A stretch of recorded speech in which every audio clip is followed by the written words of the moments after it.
পোর্টালে আমরা কিভাবে মেডিসিন স্টক এন্ট্রি করব। প্রথমেই আমাদের আসতে হবে গুগলে এসে আমাদের SMIS পোর্টালটা আমরা ওপেন করব। স্টোর ম্যানেজমেন্ট ইনফরমেশন সিস্টেম এই প্ল্যাটফর্মে আসার পর ইউজার নেম এই জায়গাটায় আমাদের প্রত্যেকের ইউজার নেম দিতে হবে। পাসওয়ার্ডের জায়গায় প্রত্যেকের সেপারেট পাসওয়ার্ড আছে, পাসওয়ার্ড দিতে হবে। ইমেজ অপশানটাতে নিচের লেখাটাতে আমরা যা যা দেখতে পাবো সেই লেখাটাই পুট করব।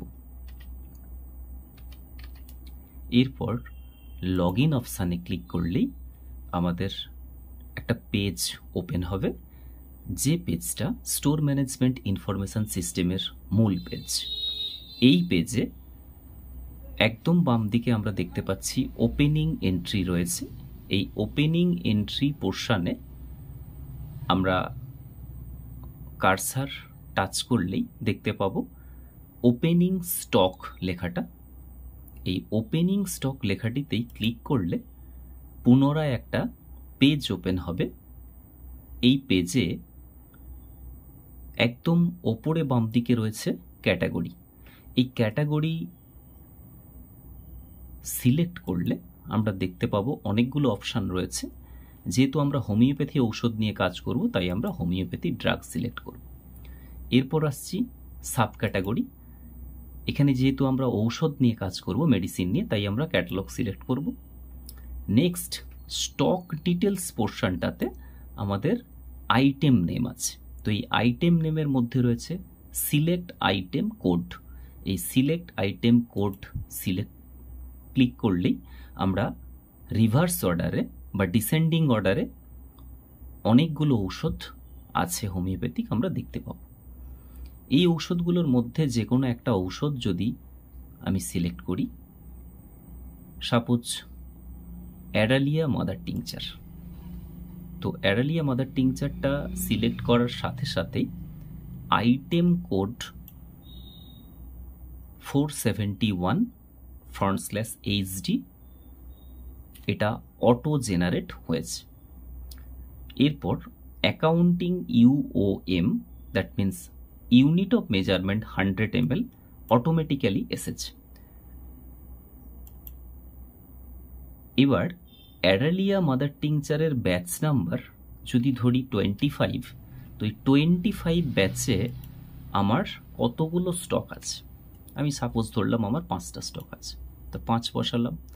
এরপর আসি ম্যানুফ্যাকচারিং ডেট। এই ম্যানুফ্যাকচারিং ডেট কিভাবে সিলেক্ট করা যাবে না, ক্যালেন্ডারে প্রথম ক্লিক করতে হবে, এরপর 2025-এ ক্লিক করতে হবে, পুনরায় 2025-এ ক্লিক করতে হবে, এরপর 2023-তে ক্লিক করতে হবে। নেক্সট জুলাই অ্যান্ড 1 জুলাই আমার ম্যানুফ্যাকচারিং ডেট সিলেক্ট হয়ে গেল।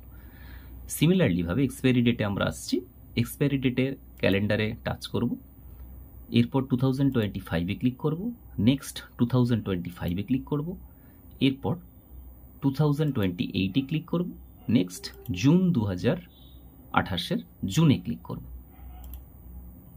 আমার 30/6/2028 অলরেডি সিলেক্ট হয়ে গেল। এরপর অ্যাড অপশানে আমরা ক্লিক করলেই একটা পেজ ওপেন হবে। এই পেজে কনফার্ম অ্যাকশন আমরা ওকে করব।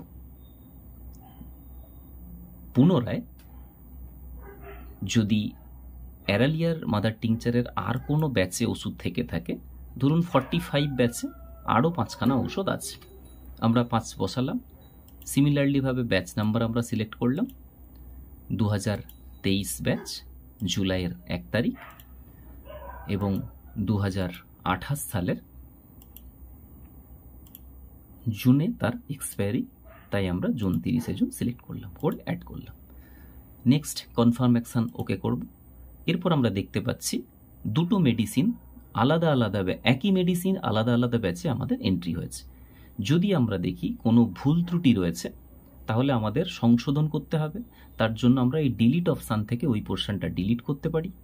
আর যদি দেখি আমরা সব কিছু ঠিকঠাক রয়েছে, তাহলে সেভ অপশানে সেভ করব। সেভ করার পূর্বে আমাদের সচেতনভাবে দেখে নিতে হবে যে কোথাও ভুল ত্রুটি আছে কিনা। তার কারণ সেভ করলে আমরা আর এডিট করতে পারবো না বা ডিলিট অপশান আমরা আর পাবো না।